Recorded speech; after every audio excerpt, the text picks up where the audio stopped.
Okay, going back to another one of the old classics. This is another bendback. This is my go-to bendback. I weight this for the days that I fish on the deeper edges, the drop-offs, and you can leave the lead off if you want to fish up on the skinny water up in the grass on the flats. I probably fish this as much as I do Clousers. It's just been a go-to fly for a very long time for me. It's called the Tri Colored Bendback. This is a Flymaster 3/0 thread. It's a Mustad 34007 size 1/0 that I've bent back already. And if you haven't bent a hook, or you don't know how to do it properly, it's really important that you do know how. And I recommend going back to one of my older videos that discusses this in depth as to why it's important not to overbend, etc. Let's just suffice to say that if you overbend the hook, you won't catch fish. The geometry is wrong, and it will come out of the fish's mouth every single time. Anyway, if you note, I've threaded from the bend of the hook back to where it starts going downhill, but with most of my bendbacks, I generally go ahead and thread back approximately 1/3 of the way down the gape of the hook. Okay, now I'm going to come back up to the hook eye, or to the hook bend, and I'm going to bring in a piece of 35 thousandths lead wire, and we're going to tie that in right on top of the shank. You want to try to keep it right up on the very top of the shank, and we're going to thread that all the way back down the hook to that 1/3 of the way back into the gape. Okay, now that I'm there, I'm going to put a few extra wraps of thread in that position. I'm going to grab the tag end, kind of twist and pop it off. Okay. This is silver body braid. We're going to tie that in back here in the back. Just all I'm trying to do is capture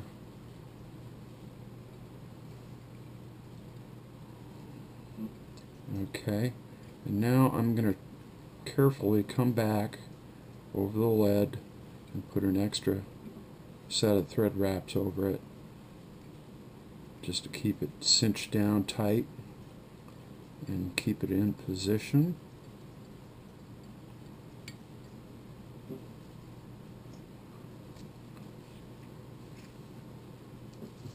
Okay, the next step,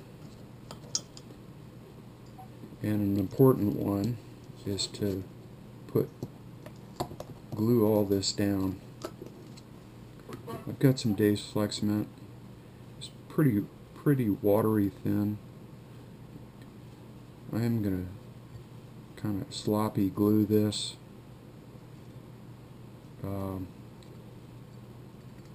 That way you have a bluefish or something on that line, nails this fly, it doesn't end up coming unraveled. And look, I'm actually going to use my rotary feature. It's a heck of a lot easier to use your rotary in building these bodies than having to hand palmer this. Okay, I'm going to start wrapping my body forward. You notice I'm trying to stay away from the point of the hook. This is why the rotary feature is very convenient.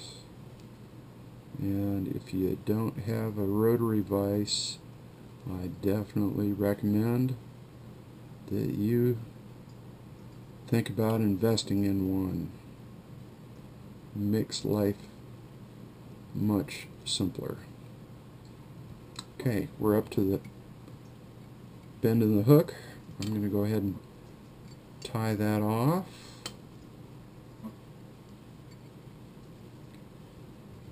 And trim away the extra.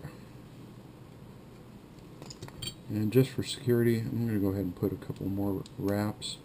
I'm also going to wrap on down to the hook eye. Now, just for sake of ease, I'm going to take my rotary off, my rotary arm, and I'm going to turn this over. Just a little easier to tie on with the hook in the upright position. We're going to start with some white bucktail. Now, you don't want to put too much hair on one of these. You know, bendbacks are great for being weedless, but if you put too much hair on, you end up with a fish guard. So, nice, fairly sparse amount of white bucktail, which I'm going to measure. Actually, I use the knuckle in here as my measuring point. That's about 2 times the length of the hook. I'm going to go ahead and trim that white. And I'm going to tie it in. Try to keep it right up on top of the hook.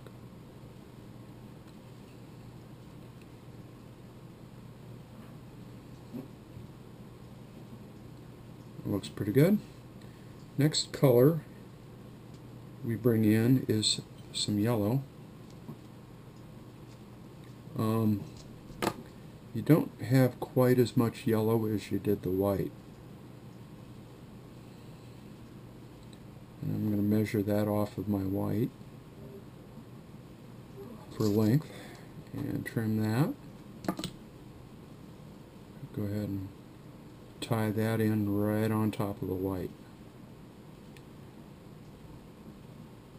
Now, for construction's sake, I am going to add a nice glob of glue. Glue that right down to the shank. The next bit is some olive crystal flash. I'm going to bring in about 4 or 5 strands of this, which I am going to tie right on top.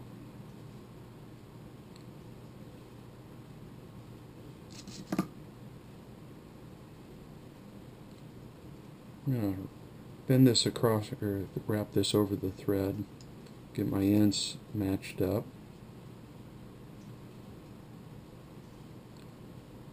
And I'm going to tie that right down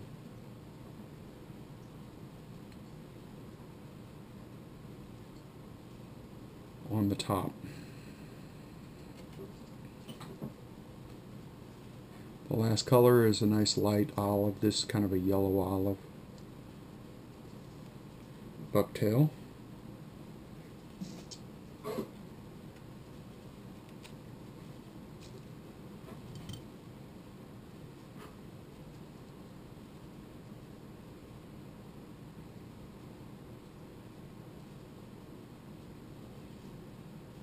Measure that off. Go ahead and trim. And I'm going to set that right on top of the yellow. Tie it in.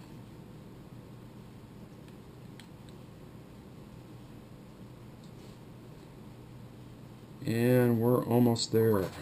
One moment.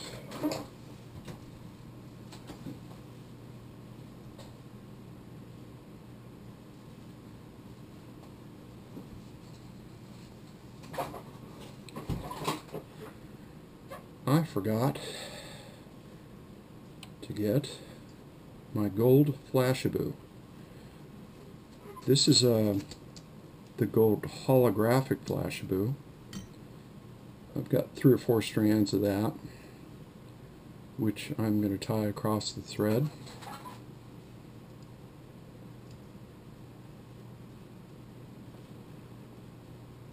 Fold it and tie it in right on top.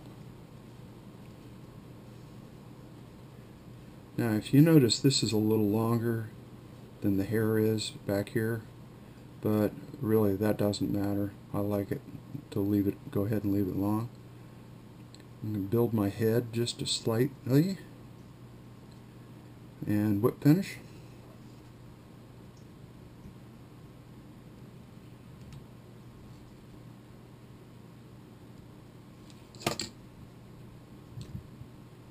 And the very last thing is reglue with some nice thin Dave's Fleximent.